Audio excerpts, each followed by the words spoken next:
Name's Sarah and I've had ME for 5 years.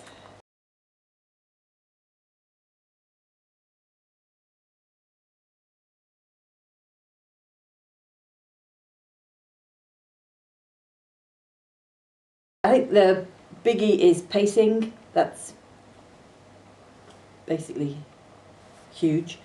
And I think you have to pace minute by minute, but also day by day as well. Like, I have to really manage my diary. That makes it sound as though I do loads. I don't. But, like, you know, if I'm doing something on one day, I have to make sure I've got empty days either side of it, and I have to really manage that very, very tightly. And then on a sort of a minute by minute level, basically do a bit, have a rest, do a bit, have a rest. And that is really fundamental, I've found.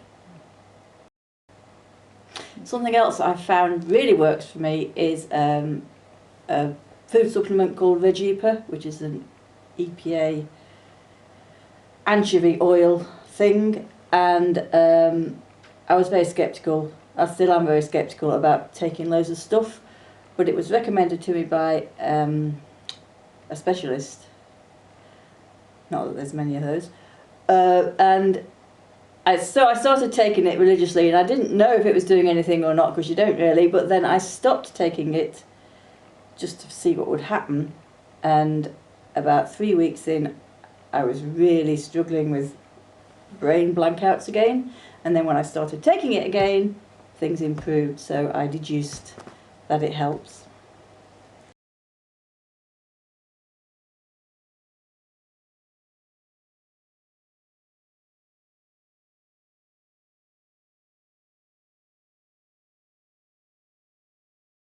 I think looking back, I wish I had accepted it sooner, rather than trying to get one over on it and thinking, just accept, really.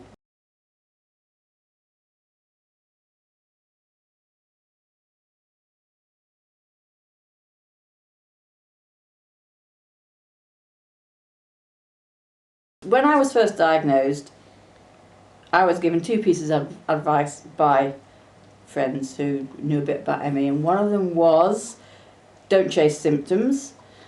Now, my interpretation of that was, don't go dashing to the GP every time you've got little finger ache, because you're going to get little finger ache, and, you know, just accept it.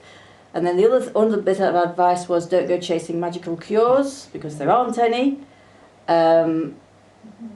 So there's a whole wealth of stuff out there on the internet that can really draw you in, but try not to go there.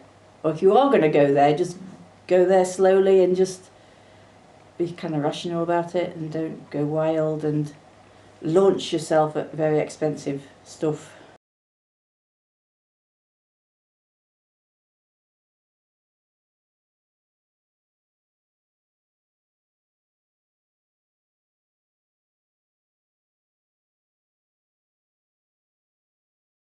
What I would like to say to my GPs is, please don't ignore the fact that I have ME. I presume it's on my notes, I presume. And when I come in and see you about whatever, something that's definitely not ME related, it would just be nice if you could perhaps say, you know, how's your ME?